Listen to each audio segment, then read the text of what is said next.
Dando início agora ao programa Dialogue Mais com Luísa. Você sabe o que fez brotar o seu conflito? Com Luísa Santo.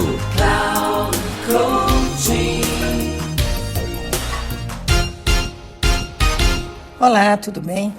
Hoje o assunto será sobre alguns princípios adotados no coaching para conflitos. O coaching para conflitos, para ser execuível, considera as emoções como o começo de qualquer conflito. E para isto, o coach terá que preparar o cliente, que muitas vezes não percebe que o obstáculo para o sucesso de sua realização é a emoção sob a qual o conflito se iniciou. Sabe-se que todo conflito sofre o impacto de alguma emoção. E para isto, o coach que trabalha com conflitos segue alguns princípios. Veja que, admitamos ou não, a emoção faz parte dos conflitos. Sabendo disto, o coach para conflitos ajuda seus clientes, em primeiro lugar, a admitir a existência da emoção. Eis que muitos não querem colocar suas emoções na questão. Muitas vezes porque desconhecem como negociar com essas.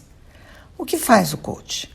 Ajuda o cliente, ao examinar suas emoções, a compreender as razões do conflito e, com isto, considerar a possibilidade de gerenciar o próprio conflito, demonstrando que a análise de seu conflito é uma ferramenta para a solução. Vimos com isto o primeiro princípio para o coaching de conflitos. O segundo princípio está no fato do desconforto dos clientes com o quesito emoções. E para isto, será necessário que os clientes reflitam e considerem a emoção sentida antes de iniciar suas atividades e exercícios principais do coaching. O coach aplica exercícios de reflexão para que o cliente compreenda o que acontece com ele. Sempre que refletimos, podemos até mudar de opinião. Porém, a reflexão é uma das melhores maneiras de se autoavaliar. É com o terceiro princípio que o coach mostra ao cliente que a emoção é outra forma de se racionalizar o acontecimento e é mais que uma resposta irracional. Trata-se de uma ferramenta que o ajudará a entender o conflito. Quando o cliente percebe que a emoção é uma resposta racional e enfática à situação, fica mais fácil para ele entender e levar a sério sua questão emocional, o que abre o espaço para que o conflito se solucione.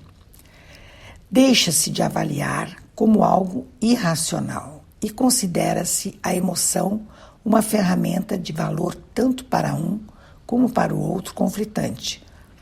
O quarto princípio enfatiza a importância de 3 componentes da emoção, que são valiosos para a análise do conflito, bem como para que aprendam como responder ao outro conflitante. Eis que as emoções já são sabidas e claras para os envolvidos. Os componentes das emoções para sua análise no conflito são o psicológico, qual a causa para eu agir com tanta emoção? O cognitivo, qual o meu real conhecimento para que eu avalie essa situação da maneira correta? E o expressivo, como eu me expresso diante desta situação? O que é que eu digo para que a situação melhore? O quinto princípio trata-se de como esse método se utiliza da competência emocional para planejar respostas estratégicas. Veja que a competência para agir de maneira estratégica não implica em ser antiético ou imoral. Por isto, há que se refletir sobre estas perguntas. Quantos clientes são capazes de compreender os seus conflitos e os dos outros? Os clientes são capazes de dar respostas empáticas aos seus adversos? Quanto eles serão capazes de agir de maneira sensível com a cultura do adverso, nos casos em que haja muitas diferenças culturais? Quanto suas emoções são expressas de forma que não firam sua identidade e poder?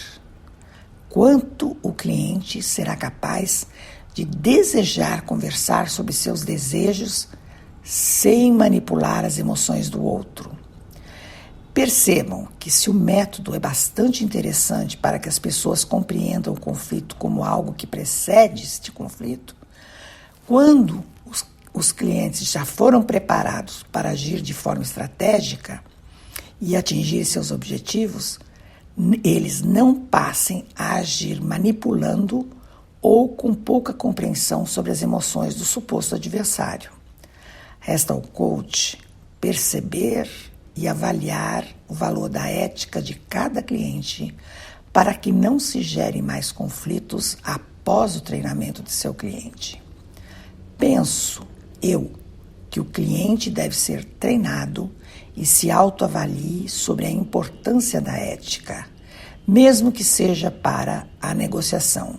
Eis que uma boa negociação é aquela que favorece a todas as partes. E para finalizar, reproduzo essa frase de Anthony Valentin, que me parece pertinente para aqueles que entendem que o livre-arbítrio é de cada um e as responsabilidades sobre a moral e a ética são pessoais.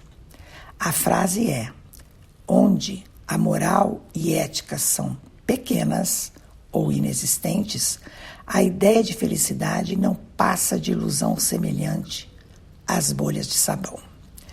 Agradeço aos ouvintes da Rádio Cloud Coaching. E se quiser saber mais sobre este assunto, meu Instagram é @luisasanto3637.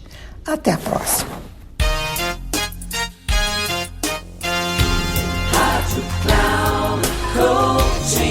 Chegamos ao final do programa Dialogue Mais com Luísa. Você sabe o que fez brotar o seu conflito? Com Luísa Santo.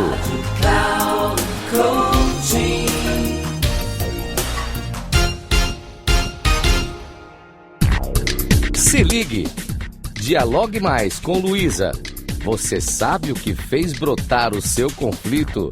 Com Luísa Santo, sempre às quartas-feiras, às 14h, com reprise na quinta às 17 horas e na sexta às 13 horas, aqui na Rádio Cloud Coaching.